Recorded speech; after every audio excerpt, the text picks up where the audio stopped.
नमस्कार, clean news UP में आपका स्वागत है और वक्त हो चला है दिन भर की सभी ताज़ा खबरों का। पीएम फसल बीमा योजना का आप इस तरह उठा सकते हैं फायदा, जानिए जरूरी बातें। पीएम फसल बीमा योजना का उद्देश्य किसानों की फसल को बाढ़, आंधी, ओले और तेज बारिश से होने वाले नुकसान की भरपाई करना है। पीएमएफबीवाई का ऑनलाइन फॉर्म भरने के लिए आप पीएमएफबीवाई की वेबसाइट से मदद ले सकते हैं। खेत में फसल की बुआई के 10 दिनों के अंदर आपको पीएमएफबीवाई का फॉर्म भरना जरूरी है। एंड्रॉयड आधारित फसल बीमा ऐप के माध्यम से आप पीएमएफबीवाई की जानकारी ले सकते हैं। जी हाँ, प्रधानमंत्री फसल बीमा योजना के तहत अपनी फसल को सुरक्षित करने के लिए किसान ऑफलाइन और ऑनलाइन दोनों तरीके से फॉर्म ले सकते हैं। अगर आप फॉर्म ऑफलाइन लेना चाहते हैं तो अपने नजदीकी बैंक की ब्रांच में जाकर पीएम फसल बीमा योजना का फॉर्म भर सकते हैं। ऑनलाइन फॉर्म भरने के लिए आप पीएमएफबीवाई की वेबसाइट से मदद ले सकते हैं। पंचायत चुनाव और कोविड काल के बाद बीजेपी सतर्क, अब तय होगा विधायकों का पैमाना। हाल ही में संपन्न हुए ग्राम प्रधानी के चुनाव के बाद बीजेपी एक्शन मोड में नजर आ रही है। कोरोना काल और पंचायत चुनाव में विधानसभा क्षेत्रों में मिली सफलता के बाद विधायकों के पकड़ का पैमाना अब तय होगा। वहीं विधायकों के परफॉर्मेंस पर तय किया जाएगा कि 2022 में होने वाले विधानसभा चुनाव में उतरा जाए या नहीं।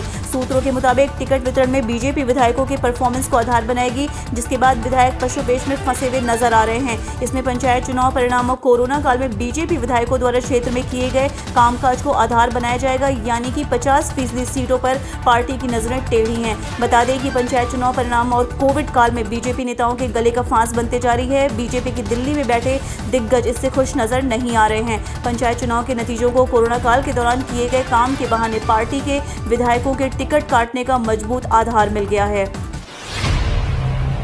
यूपी के हर जिले में अब अभिभावक बूथ, 12 साल तक के बच्चों के पेरेंट्स को प्राथमिकता, जाने और क्या होगा खास।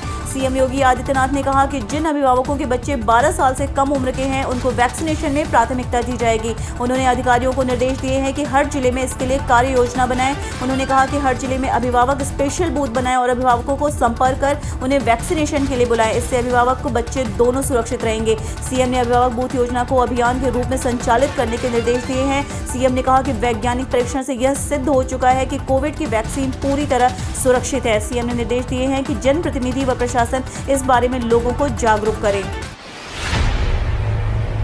यूपी पुलिस भर्ती, दारोगा और एसआई के 9,534 पदों पर आवेदन की अंतिम तिथि आगे बढ़ी। उत्तर प्रदेश पुलिस भर्ती एवं प्रोन्नति बोर्ड ने 9,534 पदों पर आवेदन की अंतिम तिथि को बढ़ाकर 15 जून कर दिया है। यूपी पीआरपीबी द्वारा पूर्व में जारी अधिसूचना के अनुसार पुरुषों और महिलाओं के लिए उप निरीक्षक नागरिक पुलिस तथा पुरुषों के लिए प्लाटून कमांडर, पीएससी एवं अग्निशमन द्वितीय अधिकारी के पदों पर भर्ती के लिए आवेदन की अंतिम तिथि 30 अप्रैल निर्धारित की गई थी, किंतु देश में कोरोना की वर्तमान परिस्थितियों को देखते हुए आवेदन की अंतिम तिथि को बढ़ाकर 30 मई कर दिया गया था। लेकिन अब इसे एक बार और आगे बढ़ाते हुए उम्मीदवारों को आवेदन के लिए 15 जून 2021 तक की मोहलत दी गई है। यूपी बोर्ड 10वीं और 12वीं की परीक्षा पर क्या फैसला, शिक्षा मंत्री ने बताया प्लान।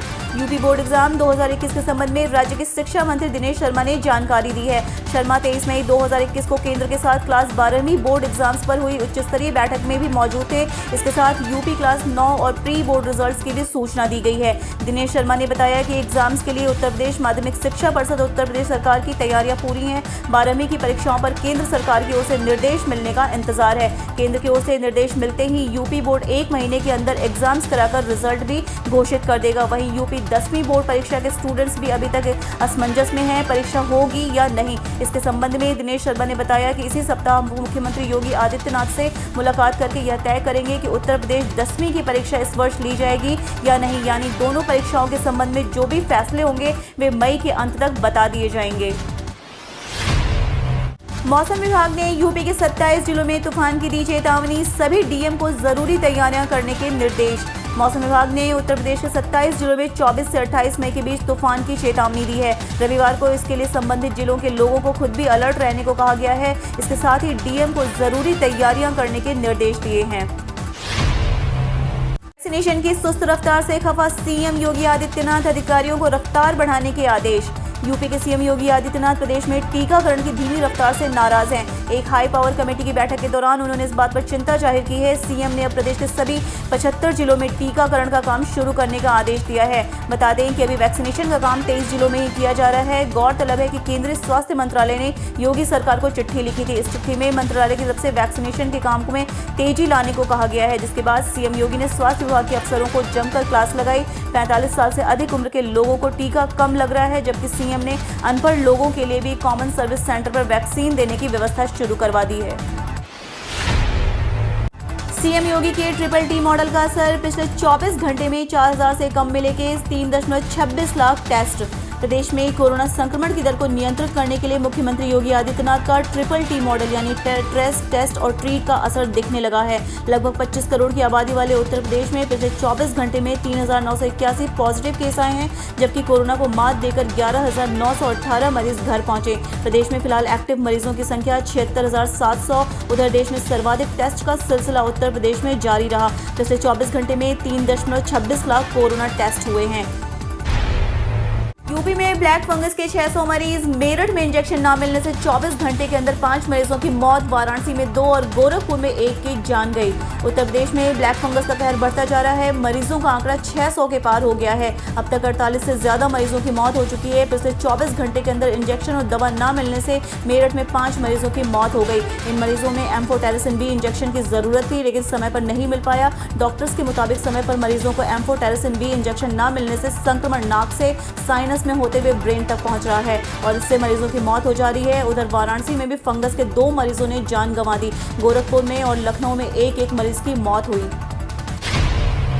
यूपी चुनाव से पहले आरएसएस बीजेपी का महामंथन, पीएमएचएम शामिल, कोरोना संकट के बीच इमेज पर चर्चा।